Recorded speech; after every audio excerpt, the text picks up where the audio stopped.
Yeah, hello everyone.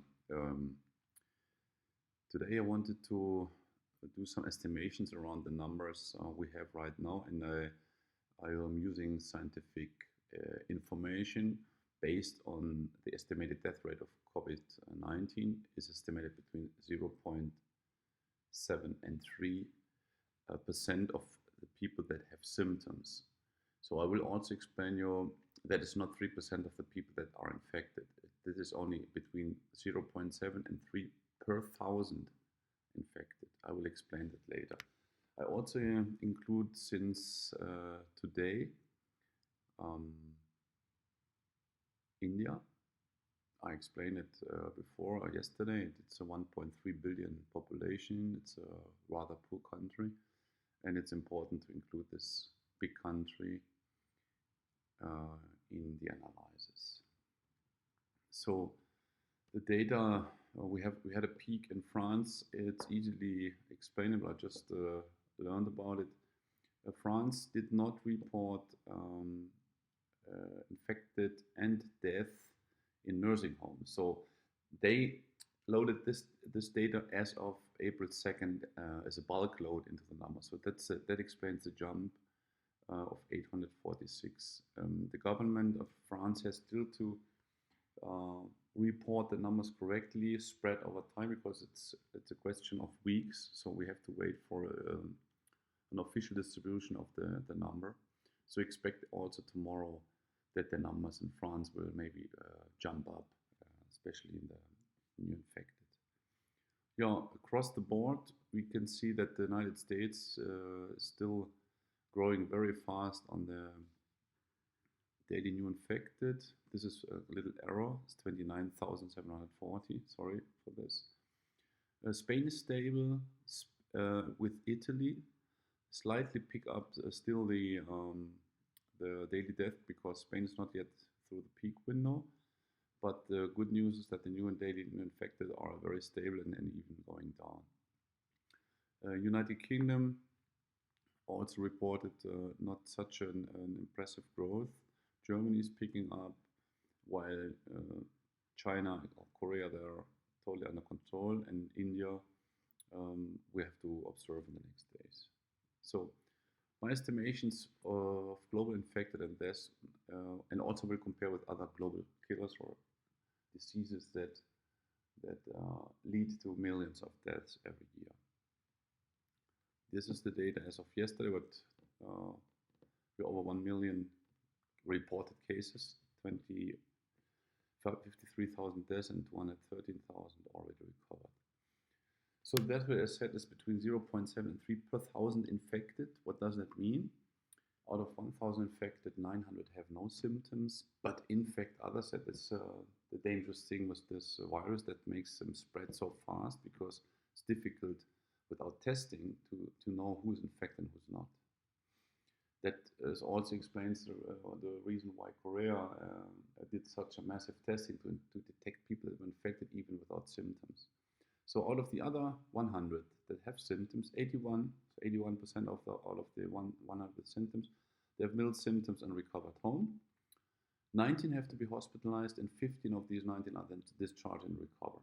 So not with big issues. Some breathing issues, but they don't need oxygen yet. 5 need intensive care with oxygen, and then between 1 and 3 die, 1 to 3% of infected with symptoms. So that is the death rate, okay, of the ones with symptoms. So let's make an assumption. If 2 out of 1,000 infected died, and 55,000 will have died at the end of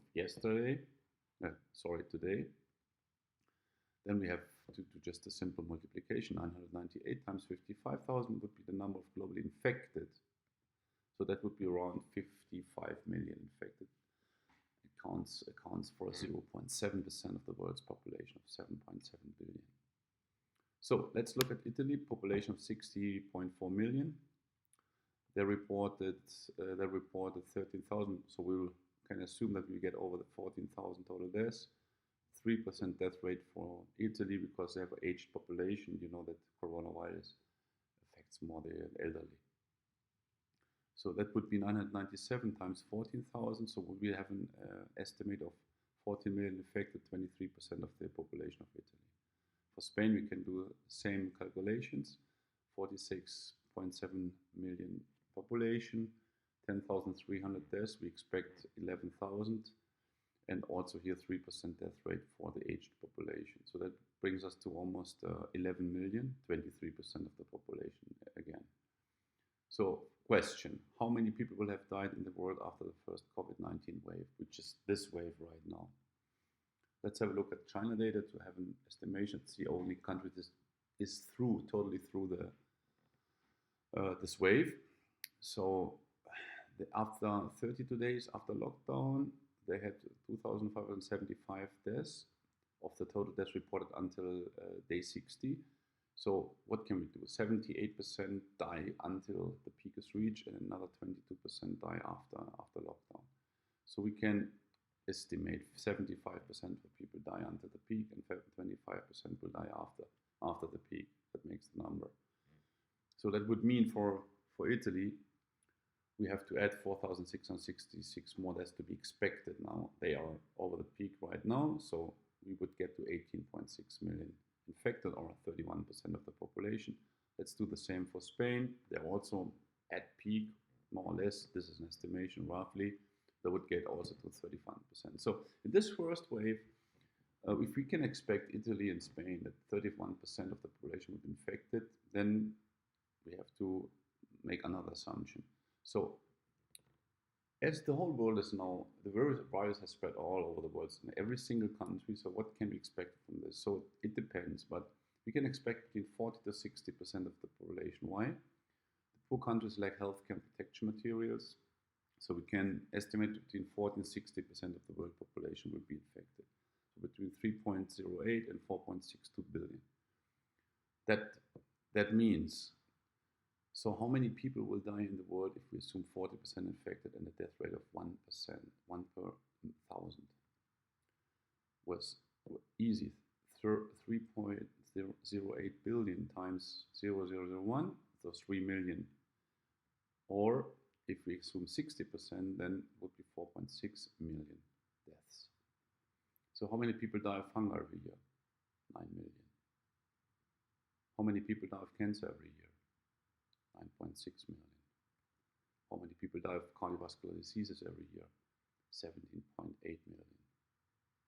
So what is the problem then with COVID-19? Very easy, the speed. It just collapses the health systems in weeks. You can see it here. Look at the data. The first 2 weeks, when the virus started to spread, we were under 1,000 daily deaths. The next 2 weeks, we jumped from 800 to almost 5,000 daily deaths. That's the problem of the virus. It just collapses in a question of weeks, the whole health system. It spreads too fast. The same we can see with the daily new cases. These 4 weeks ago, and that two-week window went over around 18,000 daily infected, and now from 18 over 50, almost 60,000 daily infected. That shows us the speed is the problem. It fills the hospitals too fast. Yeah, you can see that the United States, for instance, this is the daily evolution. They are around at almost 30,000 daily new infected. And you can see that all countries are now over the China data at the comparable day after lockdown 25. We will be at day 25. Every single country is now worse, in a worse scenario than the Chinese. And the only country which is still not there is India, just didn't arrive yet. We will have to observe. So that's the reason. So here we are all countries are day 25, but since the first death was reported, but India had only 22 days, so they are still in early stages. But we expect, like in the case of Germany, that India will pick up and follow the same curve. So the daily new infected compared with China's, now it just took the 9th of March to start counting. So obviously clearly here the massive growth of the United States and Spain, Italy now are stabilizing. and Germany is over three times more daily new cases. Okay, so you see that all countries follow this very same evolution. It was like a valley here, but the curves continue to its trend. Yeah, you can see that. Yeah, good news is Italy is really through now. It looks they're in the daily peak was clearly never reached again, so they're really stabilizing at around 4,500, 4,600. The daily death peak seems to have been reached 2 days before the window, the daily death window, which is also good news. The same is true for Spain. Spain had the peak very first day of the window, looks like, because we have not reached the peak. We are around the peak, but we have not topped it. And well, we don't know. The daily death peak window has not been reached. Yesterday we had a new peak of 961. We hope that it will hopefully is the peak, but we still have to wait a few days to see what's going to happen here.